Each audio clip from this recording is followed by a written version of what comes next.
Good morning, grade 6. I hope that everybody is doing well and you're ready for today's lesson. So let's get started. Can everybody please open up the English textbooks on page 81? Today we will be doing language. So you can just follow in your textbook as I go along.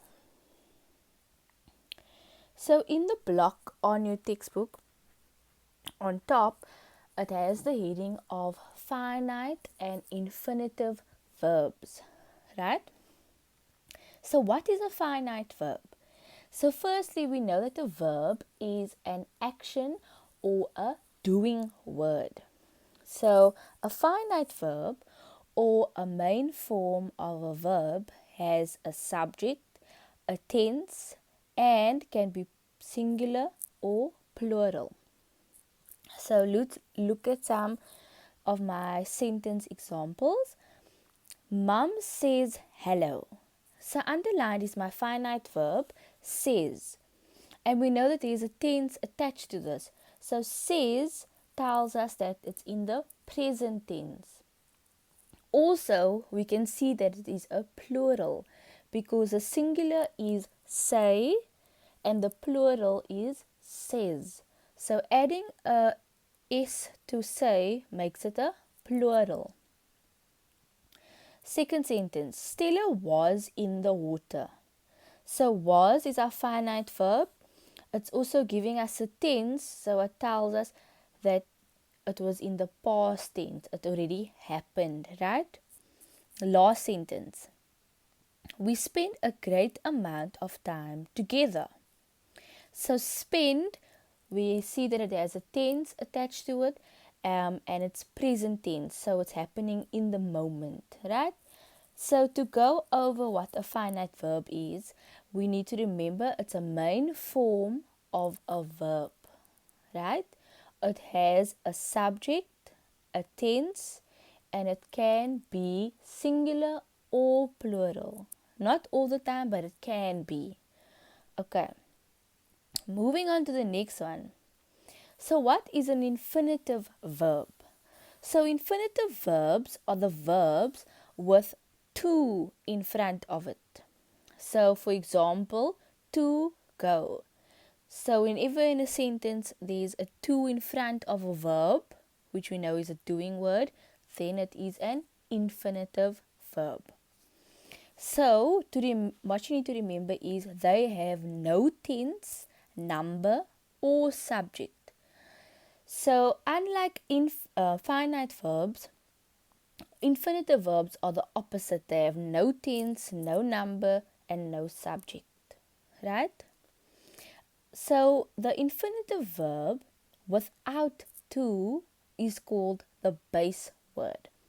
So if we have an infinitive verb without a to in front of a verb, it's called a base verb. You use the base verb after a modal verb. So I will get into what a modal verb is after this slide. So it says you can use the base word after a modal verb. So for example, I will write a novel one day. So underlined in red is our infinitive verb, right? And in front of it is our modal verb. Our second sentence, Dad could not pull Stella out of the water. Again, underlined in red is our infinitive verb. And could in cursive is our modal verb. So let's get into what a modal verb is. So a modal verb is an auxiliary verb that shows necessity or possibility. So they're giving us some examples of what these words could be. It be can, could, shall, should, must, may, might, will, or would. So that's examples of what a modal verb can be. So as you can see in the bracket, they have the word will. So if we go back to the previous slide, we see that in the first sentence, I will write a novel one day. So we can see how that modal verb is used in the sentence and how the infinitive verb or base verb was written after the modal verb, right? You can use the infinitive form with two of the some verbs. For example, Mum was trying to bring the boat to Stella.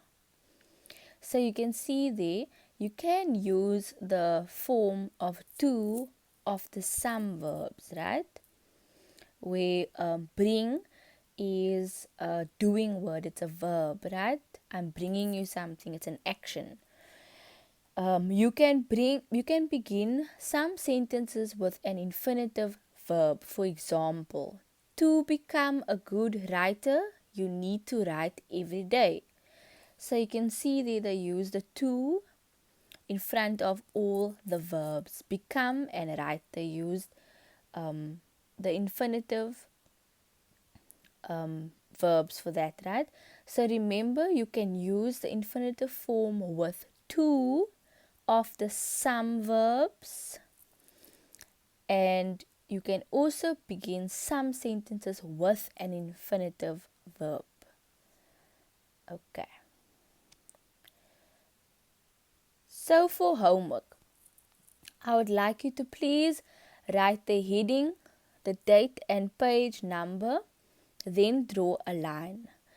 So you need to first copy the definitions and examples from slides into your workbook. So all my slides that I just went through with you, you need to please copy that in your book. Please write headings, please highlight and underline where I have in my slides so that you know how to distinguish it in sentences for the examples. Then you need to complete the questions on page 81. So that will be question 1 to 2. And this must be completed in your English workbook. So enjoy your homework. I hope you understand and I will see you tomorrow. Bye.